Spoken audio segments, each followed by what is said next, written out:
It's easy to get wrapped up in this idea that if you spend more, you have greater impact. But there are some areas of an event that you want to invest in because they do have outsized impact. So rudimentary, but it's something that all humans can relate to, and that's food, right? You want to create an F&B program that doesn't leave people wanting for anything. Welcome to another episode of Production Value Matters, the Business Events Podcast.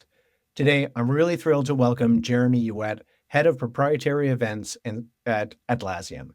Jeremy is a veteran in the field of experiential marketing and event management with over 2 decades of experience crafting large-scale impactful events across arts, entertainment, and technology sectors.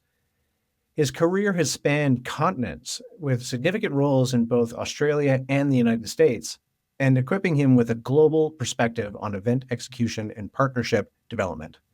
In his current role, Jeremy specializes in managing experiential projects within the B2B enterprise SaaS sector, utilizing a data-driven approach to ensure that events not only meet but exceed expectations and strategic goals. He's known for his innovative tactics and enhancing attendee engagement, building lasting relationships through effective event strategies. So, Jeremy, it's a real pleasure to have you on with us today. How are you? Thanks so much. It's lovely to be with you and great to have a conversation. Absolutely. So, Jeremy, 2 decades of experience in event management and experiential marketing. You've worked across multiple sectors and continents. Could you share what initially drew you into the world of event management and what continues to drive that passion? Yeah, that's right. You're making me feel my age by calling out the number of decades. But it has been a fun couple of decades. So I started my background actually with a musical theater degree as a performer. Not an uncommon, area to begin for a lot of folks that end up in kind of experiential in some form. And the thing that drew me to that was the audience engagement. And I think, what I do now, audience engagement is that at the heart of being a successful experiential marketer. And the live experience specifically is what drew me to it. Now, in this day and age, we do obviously a lot of digital content and digital events as well. Also need to know your audience and the medium for that. But the thing that most drew me into the tech space and into events in the tech space was the kind of intersection of technology. I find it really interesting. It's at the forefront of new ideas and innovation. And the experiential part is, for me, it's about seeing live experience. So how can you transact with people? How can you change them by delivering really impactful experiences? So those two things combined led me from being on a stage to wanting to see the impact that you can have with people in other experiential ways. That's amazing. As a theater kid myself, I give you a high five for that. Can you highlight a couple of pivotal projects or events that have been particularly influential in shaping that approach to event strategy and execution? Yeah, so every event is different, obviously, and you may think, well, you're in technology and I do mostly customer-facing events. So they're marketing events, right? They have a specific intent, and that is, to drive business outcomes and to have business impact. But the way that you do that is different for every audience. And this is where, my experience being in front of an audience and learning as an actor helped me to understand how to relate to an audience and how to get to know them better and to know the things that they do and don't like. If I am going to create and deliver an impactful event for IT practitioners or for developers, that's going to be a really different experience than if I'm creating one for the C-suite. Of exactly the same company. They want a different type of experience because they engage in different ways. They have different outcomes that they want driven. And to be successful delivering the event as a marketing event, you need to know what those levers are that you have to pull. So my answer to your question is, know your audience. That's at the heart of any good event and a successful event, and how to have impact with an event. Absolutely. So can we start talking about sort of balancing the creativity with budgetary constraints? Knowing your audience and sort of creating something around that can be very exciting, and certainly what we all want to focus on. But managing creativity and budgetary constraints, once you think of that amazing idea to engage them, Can you walk us through that, navigating that complex dynamic? Perhaps share a scenario where you successfully integrated a cool design element while adhering to a strict budget limit. Absolutely. And it is an ongoing and never-ending challenge, right? I think one of the biggest constraints that we have as event marketers is budget, because dollars are finite, and you have to be accountable for the dollars that you have, and you have to drive impact with those dollars. But we've come out of the last few years, especially where budget has been incredibly tenuous for all of us for a couple of reasons. Pandemic related compression on the market and on supply has been really challenging. Inflation has been hugely challenging, especially for events that require travel of both attendees and personnel. We've seen the cost of things like hotels and airfare, far exceed the pace of even high inflation, up into the 20, 30 percentile over the last couple of years. So what we then experienced was that budgets didn't go up, right? So we had to work out how to deliver programs within exactly the same budgetary confines that we'd had 3 years earlier, but with the cost of many things being 20, 30, 40% higher than they were pre-pandemic. So kind of going back to your question, how do you have impact with creatives while also kind of maintaining the integrity of your budget? It's a challenge. I would say one of the great things about having been a theater kid was knowing how little dollars it can take to have great impact. And so I say to marketers that have always been in a corporate space, creativity doesn't equate to dollars. You don't have to spend a lot of money to have high creative impact. So then you think about what are the ways that you can do that. Some of the examples of ways that I have done that in recent years, and given the kind of financial constraints post-pandemic, have been things like the broad application of cheap design and aesthetic across a really large expo space. So what I mean by that is my last company, huge, giant, gorgeous, brand new convention center in Seattle, but it's all white. It would cost millions just to cover all of the white and brand applications. So how do you do that at ways that scale and are super creative? Well, we created giant on-brand colored custom balls that lived all across the venue. So everything like ranging to a story high to, tiny beach ball size, and splashed them all over this giant cavernous building. And an inexpensive way to create color, brand identity, and movement in the space with not a lot of money. And I'll tell you what, the cheap investment in some plastic balls brought so much fun, so much joy, so much life to the attendee experience, and became one of those things that people left talking about. So that's one really good example of how you don't have to spend a lot to have high creative impact. But the flip side of that is there's some areas you have to invest in because they do require that investment, and things like content production stages are one of those spaces. So keynote spaces traditionally, especially in the SaaS environment that I live in, it is a space that you have to spend money, and some things are not able to be compromised, like the integrity of aesthetic and design on a keynote stage, because you've usually got C-suite speakers there. And often you're amplifying that content digitally as well, which means that your brand then, is out in the world, in the digital universe as much as it is an in-person experience. But I kind of think about, well, what's the ROI on that spend? And the ROI is that the eyeballs on digital content and on the keynote stage are far greater than the number of eyes that I'm going to have just on the in-person component of an event. So the ROI is better justified in that case. So look, really long way of answering your question, but suffice to say, don't think about creative as being about burning money. It doesn't have to be have impact. Yeah, I mean, the title of the podcast is Production Value Matters, right?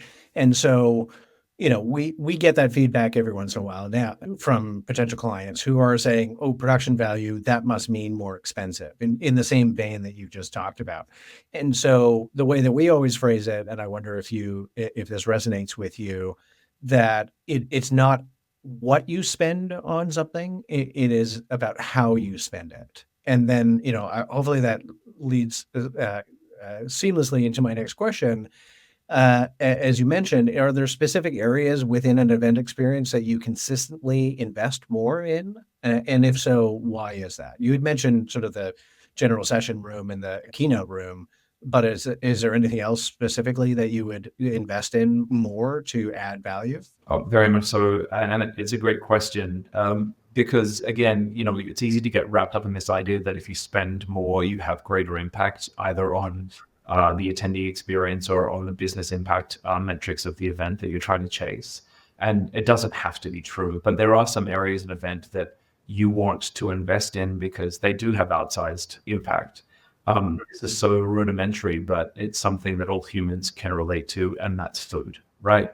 You want to create an F&B program that doesn't leave people wanting for anything. That doesn't leave them hungry. It doesn't leave them searching for food, that caters to all, dietary accommodation preferences. And if you can do that, and food is never a subject of thought for your attendees, then you create an experience where what they've come to do, which is to learn and connect, is the thing that is more important to them. So I always invest in making sure the F&B program is robust. That doesn't mean, again, that it has to be super high end. Know your audience. A developer audience for me, they don't enjoy hot dogs and hamburgers sometimes. Super reductive. I'm not saying every developer ever, but they're very happy with a consistent food program that's pretty basic essentials. And a high touch executive program, yes, I have to spend more money, but that's delivering against the expectation of that audience, and again, will make them really satisfied. So F&B is definitely an area where I always invest. The one other piece that I just mentioned was kind of content stages, again, because of the visibility and eyeballs that you have in the digital sphere if you're broadcasting or releasing content for on demand. And then another is kind of surprise and delight. And I know this is like a bit of an overused kind of catchphrase among us event folks, because now it just means doing anything that isn't expected, I think. But those things, even in small ways that people don't expect, can have great and oversized impact. The colorful balls are an example of that. But what other ways can you throw surprise and delight into the attendee journey in ways that don't have huge budget ramifications? And so we're often thinking about what's new, what's trending in that space. It may be as simple as adding a coffee cart, for a couple of hours in an area, or at an event where you're only otherwise not doing, you're doing filtered coffee. So little things do make a big difference. So there's three kind of ways and areas that I always prioritize spending in, because I know they have outsized impact. So, given the importance of that budget and balancing that with impact, partnerships can critically influence an event success. So, what are the key criteria you consider when selecting partners for an event? And how do you evaluate potential partners to ensure there's a strategic alignment with your event goals? So important. I mean, you cannot be successful without great partners. I always say that it takes a team to deliver an event. There's no one person that can deliver an event. And the partners that you use are an essential part of your ecosystem, because you, again, can't do everything internally alone in most cases. Selecting partners that you think are going to be good partners, though, isn't always the outcome, unfortunately, right? So I would say a partnership, a good and solid and strong partnership, is actually developed over time. You can look on paper and go and think you're selecting a great partner, and it may turn out to be the case that they're not. And that can be a two-way street, right? Like, not every client is a good fit for an agency and vice versa. So it completely is reciprocated by agencies in that thinking as well, I'm sure. I have been lucky enough to develop some really great partnerships over the years. It is a small industry, so people know each other. And I think what's really important is to maintain respect and integrity, even if a partnership doesn't go well or doesn't continue. But when it does, the things that make it successful from my perspective, there's two things. One is their ability to look around corners and to lead, to take you on a journey with them, to hold you accountable to deadlines. to use workbacks as a forcing function. So the ability to kind of think in advance is definitely one of them. And the other thing is, which is really important and develops sometimes over years of partnership as well, but it's their interest in developing a really deep understanding of your audience. Again, coming back to audience, if they don't understand their audience, then they're not that helpful to me. And to understand your business objectives. What are we there to achieve? It's really great to have reliable partners that will just execute, but what is much better is having partners that understand what you're trying to achieve from a business perspective, and help you deliver, an audience experience that is impactful versus just ticking boxes on a logistics list. I really love that sentiment because I think, you had mentioned surprise and delight becoming this sort of buzzword within our industry. And I think that comes from the marketing industry as well. But partnership was always one of those words throughout my career that I would always hear and say, well, I mean, yeah, it's a nice marketing buzzword to say, hey, we're your partner.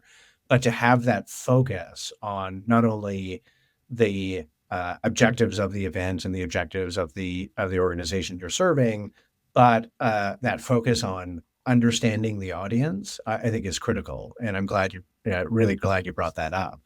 So can you describe a partnership that notably enhanced an event success and like what crucial elements made that collaboration effective? Like I said, there's been a couple of really strong, solid partnerships, some of which continue even, as I move between jobs. There is a general contractor that I've worked with almost every job I've had in the enterprise SaaS space. And, they're one of the bigger known entities. But I've always found them to be a really solid partner for a number of reasons. Not only the ability to kind of immerse themselves in the understanding of brand and audience that I mentioned is important, but the ability to react to kind of condition. And that is very often budget related. How do you right size a budget at the last minute? How do you chop away at a balloon budget? How do you, right size for less or more attendees than you thought you were going to have at the 11th hour? And those things, especially on big programs, are notoriously difficult to do quickly. The bigger the program, the more partners, the more people that are involved, the harder it is to slow down or turn the ship, right? Much easier to do with small events of a couple hundred folks. But when you get into events of 5, 10, 15,000 folks, I've had the pleasure of working on events at Microsoft for 25,000 people. They're really difficult to right size a program when you're over or under by thousands of folks or millions of dollars. And having a partner can help you right size quickly and efficiently. It's a huge asset. And so I'm not going to name names because I respect that there's competitors out there as well. But that kind of partnership has been responsive. It has adapted to the needs of me as an event marketer, but also to the business that I serve, wherever that has been over the years.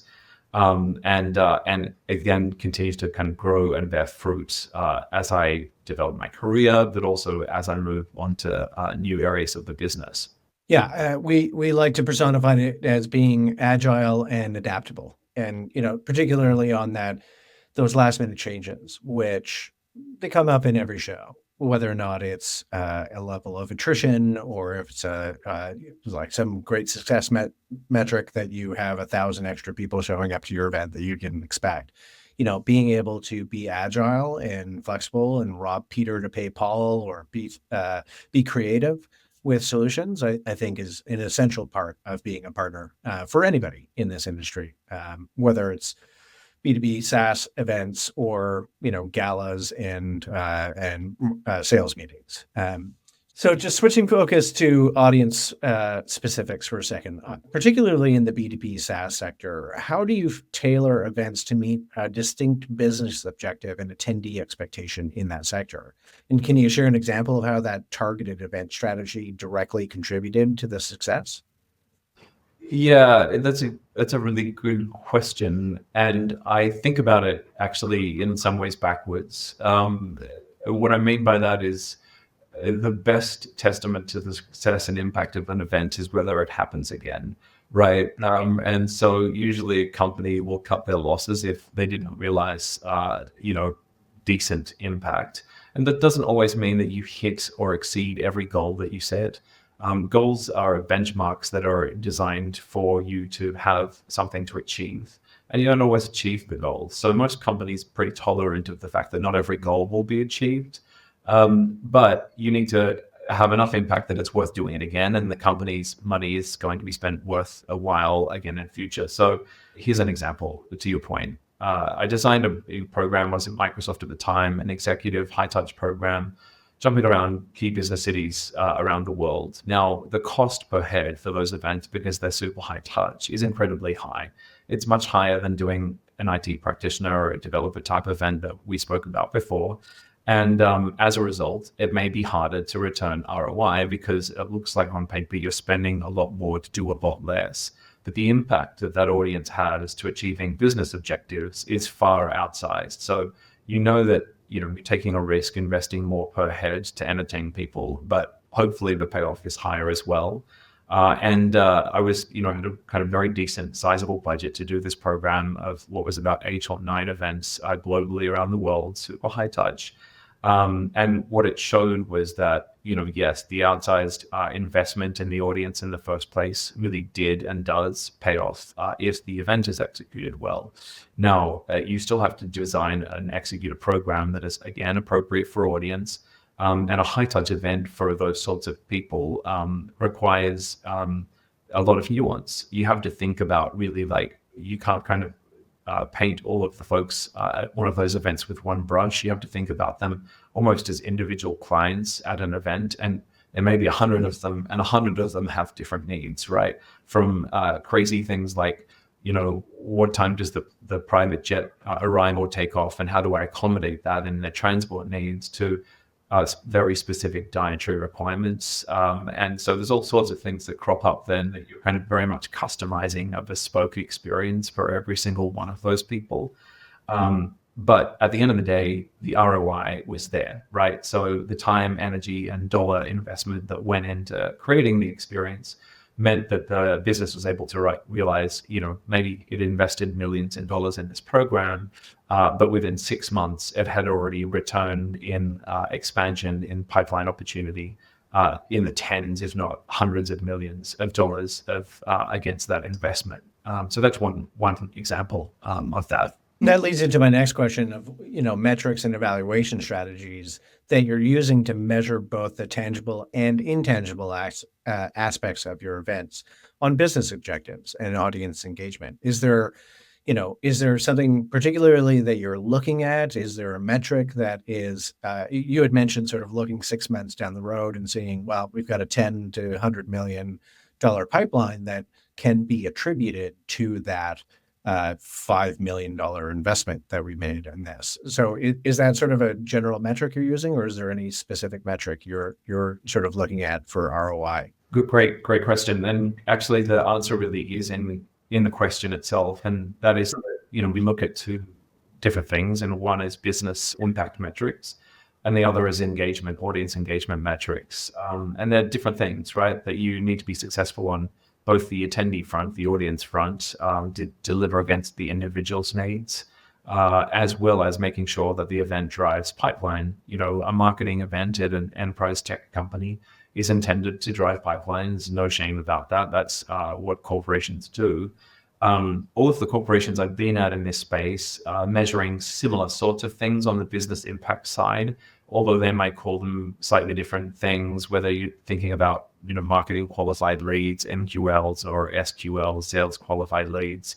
It's about how do you use events to get more leads into the funnel. And the funnel is a funnel for a reason. There's a top and a middle and a bottom of funnel. If you think about attracting leads into the top of the funnel, they're really scaled events, for a broader set of customers that might be less engaged, but you want to get as many leads in at the top end. Now, you might have a third-party event strategy that goes out and does expos to achieve that. At the middle of the funnel, you've then got really your kind of customer-oriented events. These are events that are for your customers. It's about driving expansion. So that's another thing that you measure. On day 0, you had this many dollars in annual recurring revenue. What does that look like at 3, 6, and 9 months post? And then the kind of bottom, the end of the funnel is closing. And so closing events might be high touch, like those ones I described with senior business executives. So different events do different things at different areas of the funnel, and measuring that is very similar at all of the companies that I've been, although they call them different things, and they measure at different periods of time, sometimes quarterly, sometimes annually, sometimes on the half year. And that is very much oriented around what's the sales cycle for the product that you're selling, and different products have different time horizons for selling, closing. So you'll do different things with different events based on time horizon to close as well. That's impact metrics. On the experience side, on the attendee engagement side, I think the things that we're measuring there are similar across all kind of events that are customer facing as well. We're thinking about obviously reg numbers, attend numbers, survey completion rates, survey results, satisfaction, value. They're all questions that you'll ask your customers about the experience that was delivered, and then content related metrics as well. So how did you rate or value content that you saw, as well as the event experience? And those things help you be a better event marketer, because they help you deliver and fine tune the experience that you create the next time around. So you can address both pros and cons of your program delivery. So those are the two areas: business impact and audience engagement metrics. And yes, all the companies I've been at, they have been similar metrics and similarly measured, but maybe called different things. What I'm going to pick up on when you started talking about audience engagement metrics in your post evaluation is that you phrase them in a way of how that's affecting those business objectives. I think a lot of event professionals sort of go out and they say, our net promoter score was great, so we did a great job. Or we got feedback. Everybody loved the charcuterie thing that we put at the reception, right? But I think it's really interesting, and hopefully everybody listening picked up on that as well. That the two big measurement places that you're looking at are business objectives. Like, did we get more leads? Did we get more money? Did we get more widgets out the door? And then when you're asking your audience, sure, you're asking them, hey, did you have a good time? But I think you're also asking them, did that good time make you more likely to buy something from us? To oversimplify. And I think that's really, really important, that I think sometimes gets forgotten in the world of events, because we're being concentrated on, did we do a good event?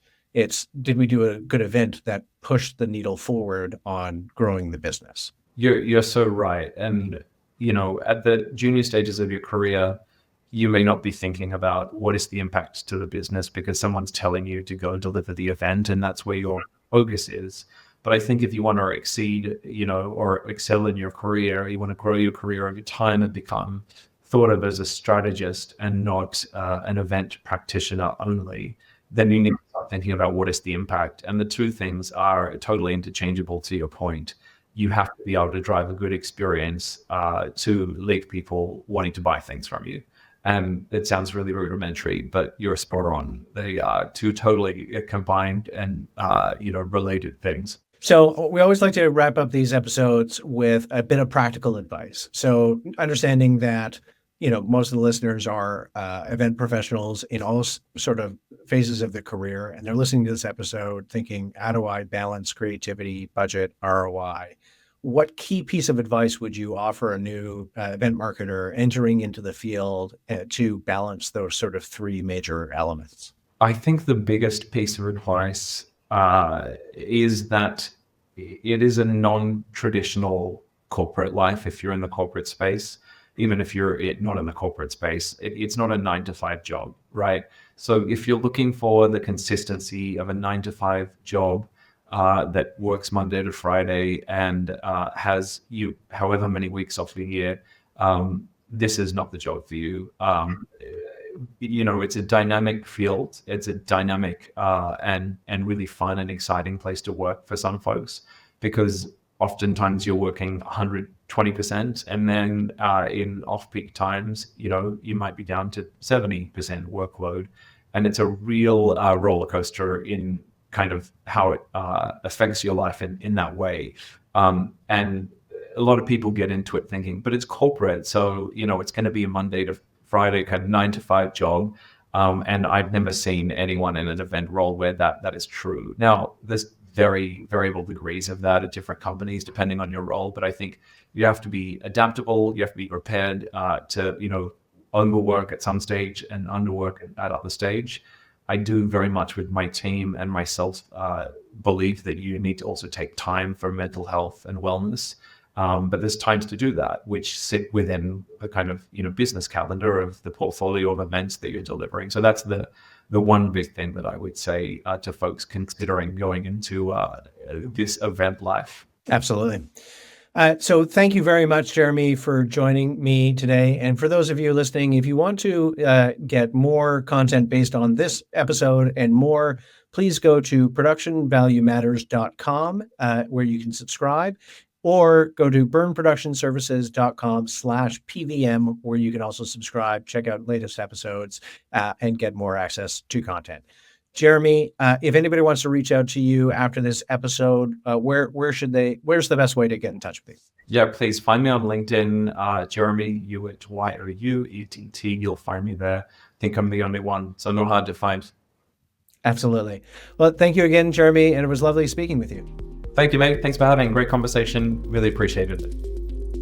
Production Value Matters, the Business Events Podcast, is brought to you by Burn Production Services. To learn more about Burn Production Services and how we can achieve your business goals with meaningful event designs and elevated production value, head over to burnproductionservices.com. For tailored AV consulting, check out theavadvisor.com, where you can book a free 15-minute consultation. Also, be sure to search for Production Value Matters, the Business Events Podcast, and subscribe on your favorite podcast platform. Thanks for listening.